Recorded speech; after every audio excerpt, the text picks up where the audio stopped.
Hello students, कैसे हो आप सभी। आज के लेक्चर में हम एक्सरसाइज 3.2 का 19th क्वेश्चन को सॉल्व करेंगे। तो ये आपके वैल्यू बेस्ड क्वेश्चन है। क्वेश्चन नंबर 19 क्या बोल रहा है?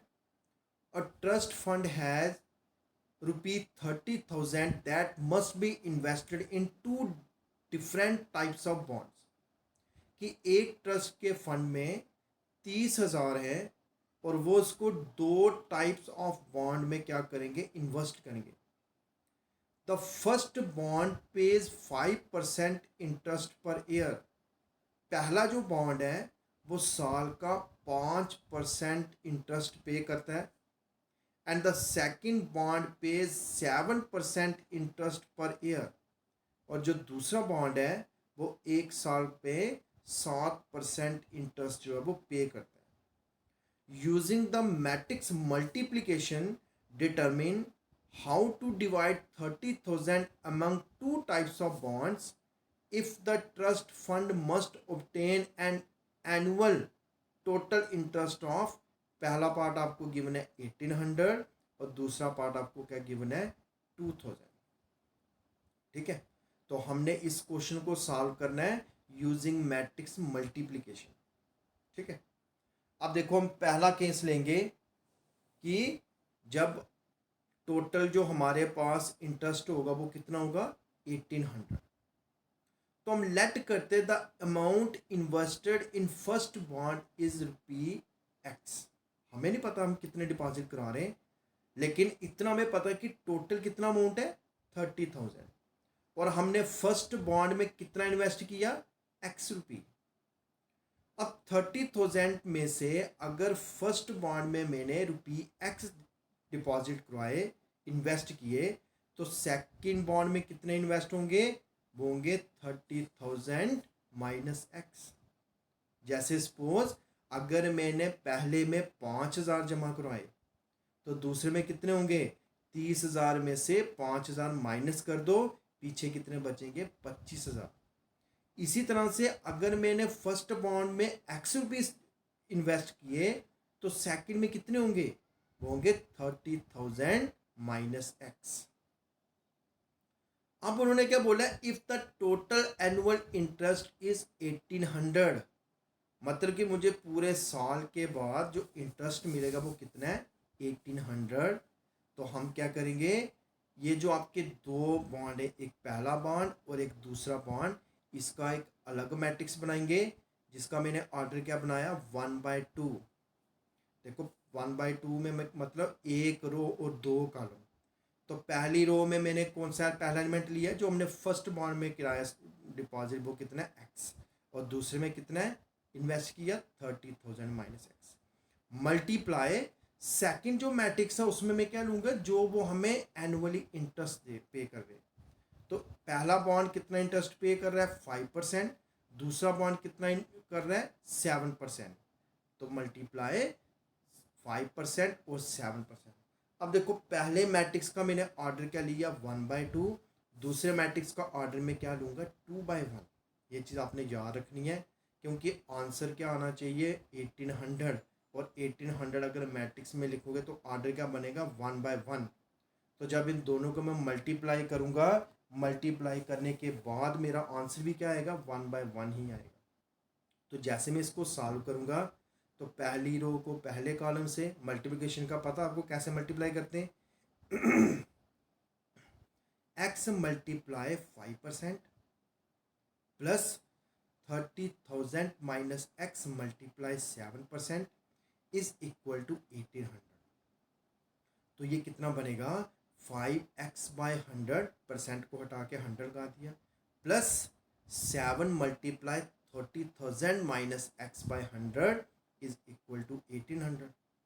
अब देखो 100 दोनों के डिनोमिनेटर में सेम है, तो 100 को मैं क्या करूँगा राइट हैंड साइड में शिफ्ट करके मल्टीप्लाई कर दूंगा 1800 से तो बनेगा 5x प्लस, अब 7 को जब 30,000 से किया तो कितना बन गया 7 इंटू 3 21।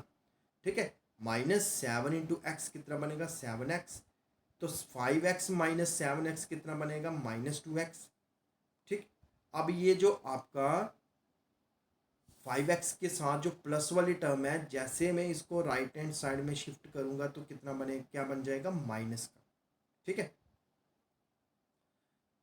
अब देखो 1,80,000 में से अगर आप 2,10,000 माइनस करोगे तो क्या आएगा, माइनस का 30,000। माइनस और माइनस कैंसिल हो गए, एक्स कितना बनेगा, 30,000 by 2 which is equal to 15,000। तो एक्स मैंने क्या लिया था, it is amount invested in bond first. तो इसका मतलब मैंने फर्स्ट बॉन्ड में कितना अमाउंट इन्वेस्ट किया, 15,000। टोटल कितना था, 30,000। तो अगर पहले में 15,000 किया तो दूसरे में भी कितना होगा, 15 ही होगा ना। तभी दोनों का सम करके टोटल क्या बनेगा, 30,000। ठीक है, क्वेश्चन आ गया समझ। ये इसका पहला पार्ट था, जब टोटल इंटरेस्ट कितना होगा, 1800। अब इसका second part, when the total interest is 2000।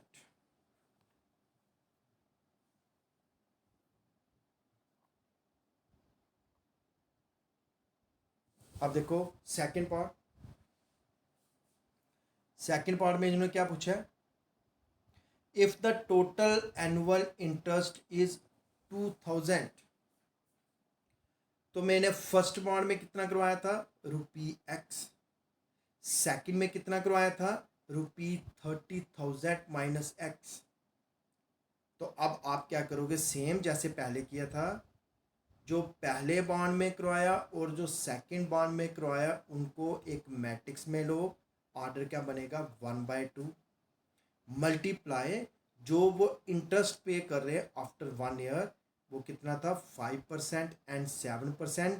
पहला मैट्रिक्स का ऑर्डर क्या था, 1/2। दूसरे मैट्रिक्स का ऑर्डर क्या लेना है, 2/1 और इज इक्वल टू 2000। अब सेम जैसे पहले केस में किया था, अब आप क्या करो, एक्स को मल्टीप्लाई करो 5% से और 30,000 माइनस एक्स को मल्टीप्लाई करो 7% से, इक्वल टू किसके बराबर, 2000। तो देखो दोनों के डिनोमिनेटर में सेम आ रहा है 100। इसको शिफ्ट करके क्या ले जाओ, राइट हैंड साइड में। ठीक है, तो उधर कितना बनेगा, 2 लाख। अब देखो 5x minus 7x is equal to minus 2x। तो 2 लाख माइनस 2,10,000 कितना बनेगा, माइनस 10,000। तो माइनस माइनस कैंसिल हो गया, 2x is equal to 10,000। X की वैल्यू क्या बनेगी, 5,000। इसका मतलब कि x क्या क्या मतलब है कि पहले बॉन्ड में कितना अमाउंट इन्वेस्ट किया, 5,000। तो टोटल कितना था, 30,000। 30,000 में से अगर फर्स्ट बॉन्ड में 5,000 हमने क्या किया, इन्वेस्ट किया, तो सेकंड बॉन्ड में कितना होगा, 25,000। क्लियर है सभी को। देखो दोनों सेम है, सिर्फ वहां पे इक्वल टू के आगे 1800 लिखना है, यहाँ पे 2000। बाकी लेफ्ट हैंड साइड में दोनों तरफ सेम ही है। Okay, now come to question number 20th। देखो ये भी सेम क्वेश्चन नंबर 19th की तरह है। क्वेश्चन क्या है, a bookshop of a particular school has 10 dozen chemistry books। एक बुक शॉप के पास कितनी है, 10 डजन जो है वो केमिस्ट्री बुक्स हैं, 8 डजन जो है वो फिजिक्स की बुक्स हैं, 10 डजन जो है इकोनॉमिक्स की बुक्स हैं। ठीक है, तो their selling price are ₹80, ₹60 and ₹40 each. मतलब कि अगर एक में केमिस्ट्री की बुक को बेचूंगा, सेल करूंगा, तो उसकी कॉस्ट कितनी है, सॉरी सेलिंग प्राइस कितनी है, ₹80। अगर मैं एक फिजिक्स की बुक को सेल करूंगा तो उसकी सेलिंग प्राइस कितनी है, ₹60। और अगर मैं एक इकोनॉमिक्स की बुक को सेल करूंगा तो उसकी सेलिंग प्राइस कितनी है, ₹40। तो find the total amount of book shop find the total amount the bookshop will receive from selling all the books using matrix algebra।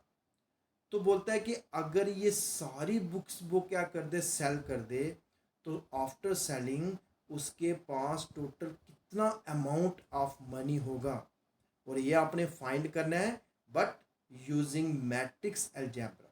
Algebra means की matrix multiplication, matrix addition, matrix subtraction, कुछ भी, but हम तो matrix multiplication ही करेंगे। ठीक है, देखो भैया आंसर देखते हैं इसका। तो नंबर ऑफ बुक्स कितनी है जी, केमिस्ट्री की कितनी है 10 डजन, तो टोटल कितनी बुक्स होगी 12 इंटू 10 विच इज 120। फिजिक्स की कितनी है जी 8 डजन, तो 12 इंटू 8 कितना बन गया 96। इकोनॉमिक्स की कितनी बुक्स हैं जी, वो भी 10 डजन है, तो कितनी बन गई 10 इंटू 12 विच इज 120। तो जितनी भी टोटल नंबर ऑफ बुक्स हैं उनको मैंने अलग मैट्रिक्स में लिया, ऑर्डर क्या लिया 1/3, एक रो 3 कॉलम, और एक एक बुक की आपको सेलिंग प्राइस गिवन है। जैसे एक पहली केमिस्ट्री बुक की सेलिंग प्राइस कितनी है 80, फिजिक्स की कितनी है 60, और इकोनॉमिक्स की कितनी है 40।